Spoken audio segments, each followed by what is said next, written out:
काशिफ रफ़ीक साहब, ये सबसे पहले जो है मैं आपकी तरफ आना चाहूँगी। मुझे ज़रा बताइएगा ये क्या बातें करते फिर रहे हैं आरिफ अलवी साहब, और ये बातें अमेरिका जाकर उन्हें क्यों सारी की सारी याद आ रही है? जब वो पाकिस्तान में थे वो बिल्कुल खामोश थे, तब उन्हें बिल्कुल भी नहीं लगा कि यहाँ पर जमहूरियत नहीं है। अगर लगा भी तो उन्होंने इसका इजहार नहीं किया। और दूसरा सर, ये जो US एड का उन्होंने मामला उठाया है, इलेक्शन कमीशन की बात की है, क्यों वो इस सारे प्रोसेस को जो पाकिस्तान में हो रहा है US एड के साथ जोड़ रहे हैं इस वक्त पर जब खुद अमरीकी सदर इस पर एतराज़ उठा रहा है? बिस्मिल्लाहिर्रहमानिर्रहीम। देखिए अस्मा साहबा, ये डॉक्टर आरिफ अलवी साहब जो साबिक सदर पाकिस्तान, इन्होंने भरपूर कोशिश की कि जब अदम एतमाद का मामला था, चीज़ों में रिफ्ट थी, मामलात ख़राब थे, तो इन्होंने कोशिश की कि ऐवान सदर में मुलाकातें कराई। पहले माने नहीं, फिर उन्होंने कहा जी बिल्कुल उन्होंने मुलाकातें कराई हैं, लेकिन मुलाकातों में कोई कंक्लूजन नहीं हो सका।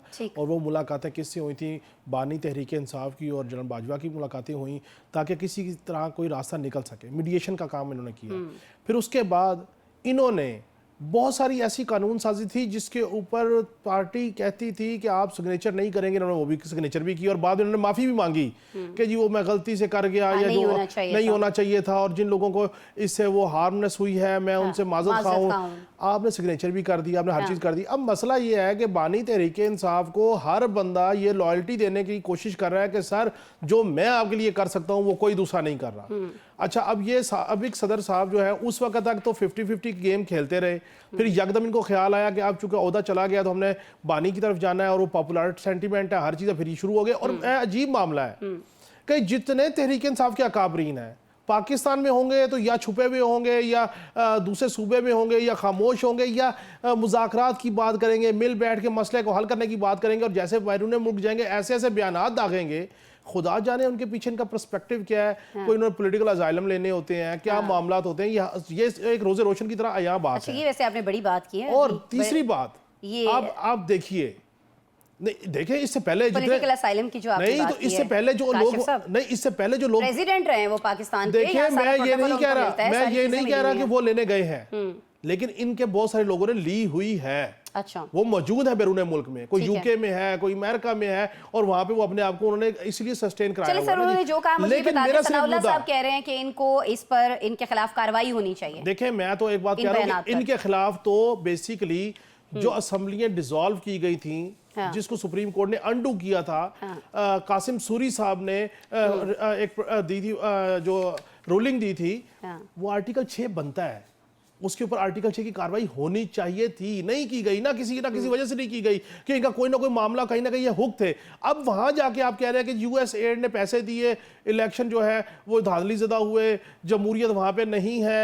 अच्छा नहीं है तो फिर आप KPK की हुकूमत छोड़ दें, आप फिर अपने लोगों का असेंबलियों से निकल आए, आप कहें सेनेट से निकल आए, आप सेनेट में भी बैठे हुए हैं, आप कायमा कमेटियां लेके बैठे हुए हैं, आप चेयरमैन PAC लेके बैठे हुए हैं, आप सूबे की हुकूमत लेके बैठे हुए हैं, और जमहूरियत नहीं है। अच्छा, एक आखिरी बात, क्या खूबसूरत नैरेटिव कायम करने की कोशिश की है आरिफ अलवी साहब ने कि जनाब ट्रंप साहब की और बानी की आपस में बड़े मामला में मुमासलत है। वो मुमासलत क्यों कही गई है कि शायद जो अगर ट्रंप साहब का कोई विजन या फोकस अभी इस तरफ नहीं हो रहा कि बानी को रिलीफ लेके दिया जाए, उनकी चीज़ों को दिया, तो मैं कहूँ देखें जी जो जुल्म आपके साथ हुआ वो बानी के साथ हो रहा है, तो कोई मुमासलत की वजह से कहीं पुरानी दोस्ती को ताल्लुक हमार हो, और शायद कोई फ़ोन कॉल आ जाए और कहें जी बानी को अडियाला जेल के दरवाजे खोल दो और ला के मसनद पे फाइज कर दो वज़ारत उज़्मा के। लेकिन अभी तक ना तो कोई ऐसी फोन कॉल आई है और नहीं कोशिश है, ट्वीट हुई है जिसकी कहा जा रहा था कि ये ट्वीट की जा सकती है, उसके ऊपर हर बंदा लगा हुआ। काशिफ साहब आप बता दीजिएगा ये फैसला रिवर्स हो पाएगा इस दरखास्त के बाद?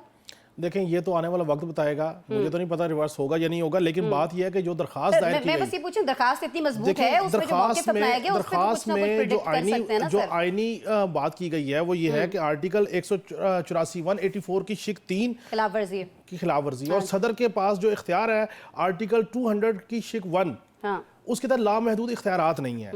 अब उनका मौक़िफ़ ये है कि 175A के खिलाफ उसके मुनाफी जाके ये काम किया गया है। अब सवाल ये नहीं है, सवाल ये है कि आपने सीनियरिटी को एड्रेस कर लिया, जो जिनकी ड्यू सीनियरिटी थी वो कॉम्प्रोमाइज़ हो गई, एक जज साहब ट्रांसफ़र होके आए, उनको आपने लगा दिया। उनका मामला ये है कि अगर कोई जज आएगा तो वो हलफ उठाएगा, अब हलफ उठाएगा तो फिर उसको होगा। अब मसला ये है कि अगर ये जज साहब इंजमाम हो जाता है इनका, ये यहाँ पे जम हो जाते हैं, तो सिनेरियो किसी और तरफ चला जाएगा। 5 सीनियर जजेस ने बाकायदा पहले रिप्रेजेंटेशन दी, जैसे चीफ जस्टिस आमिर फारूक साहब के सामने, वो टर्न डाउन हुई, अब वो सुप्रीम कोर्ट चले गए।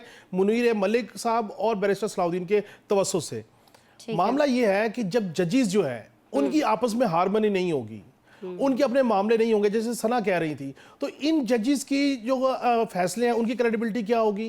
इन जजेस की आपस में हार्मनी नहीं होगी तो अवाम कितना सफर करेगी? आप फैसलों को कैसे आगे लेके चलेंगे? अदलिया का जो सिस्टम है वो कितना गो थ्रू हो सकेगा? ये तो सारे का सारा एक ऐसा मामला बन गया कि हर जगह पे एक कंट्रोवर्सी क्रिएट की जा रही है। और मुझे ये लगता है, मैं पहले भी आपके शो में कह चुका हूं कि ये तमाम कंट्रोवर्सीज जो सी हैं वो कहीं ना कहीं जाके इकट्ठी होंगी और उसके बाद कोई सिचुएशन और ही बनती हुई नजर आ रही है। मुझे ये सिचुएशन कोई स्मूथ होती नजर नहीं आ रही, क्योंकि ये जो मामला है जजेस का, सही हो गया, वकला का, सहाफियों का, पीका का, ये बेसबब नहीं है।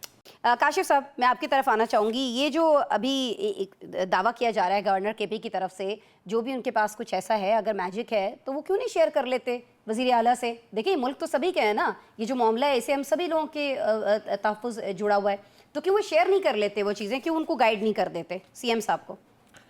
देखें, जो फैसल करीम कुंडी साहब है ना, ये गवर्नर खैबर पख्तूनख्वा, इनका और अली अमीन गंडापुर साहब का ज़िला भी एक है, इनका कहीं ना कहीं फैमिली रिलेशन भी है, चीज़ें भी हैं, और जब ये मिलते हैं तो बड़े मुस्कुरा के बड़े खुले दिल से मिलते हैं।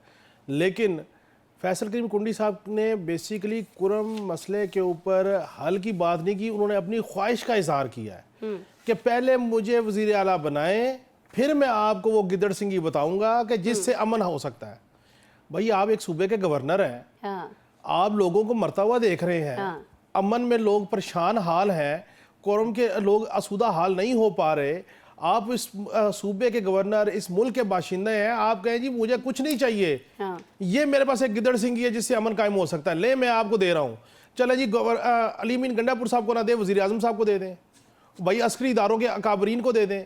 किसी को कोई फार्मूला बताए तो सही कि ऐसा कौन सा फार्मूला आप छुपा के बैठे हुए हैं कि आप वज़ीर आला होंगे, ये बिठा सकते हैं उनको लाके उनके आगे बिठा कि दें। आप वज़ीर आला होंगे तो ही मसले का हल करेंगे। क्योंकि इतनी बड़ी मीटिंग्स हुई, आर्मी चीफ ने वहां पे मीटिंग की, तमाम स्टेक होल्डरों को बुलाया, वहां पे खुले दिल से कहते कि जी मुझे कुछ नहीं चाहिए, मैं इस खित्ते के लिए, इस सूबे के लिए, इस कुरम की आवाम के लिए ये मेरे पास हल मौजूद है, इसके ऊपर काम कीजिए तो और अमन कायम हो जाएगा। शायद लोगों के दिलों में आपके लिए मोहब्बत बढ़ती, लेकिन नहीं, आप अपनी ख्वाहिश का इजहार करें कि मैं वज़ीर आला होऊंगा तो ये काम करूंगा। अल्लाह को माने, अपने स्टेटस से निकलें, अपनी ख्वाहिशों से निकलें, अवाम का भी सोच लें। कल आपको भी अवाम ने कहना कि गवर्नर साहब आपने माँ सिवाय गंडापुर साहब के ऊपर तनकीद करने के, उनकी कमियों को उजागर करने के, उस पर बात करने के, आपने प्रैक्टिकली किया क्या? सिर्फ एक मसज दिखाया एक दूसरे को ना। अली अमीन गंडापुर साहब इस पर काम करने को तैयार है। अली अमीन गंडापुर साहब की सूरत हाल और है, पार्टी आपस में खलफिशार का शिकार है, धड़ेबंदी मौजूद है। अली अमीन गंडापुर साहब को जुनैद अकबर पसंद नहीं, जुनैद अकबर को अली अमीन गंडापुर साहब का ग्रुप पसंद नहीं, और अवाम पिस रही है।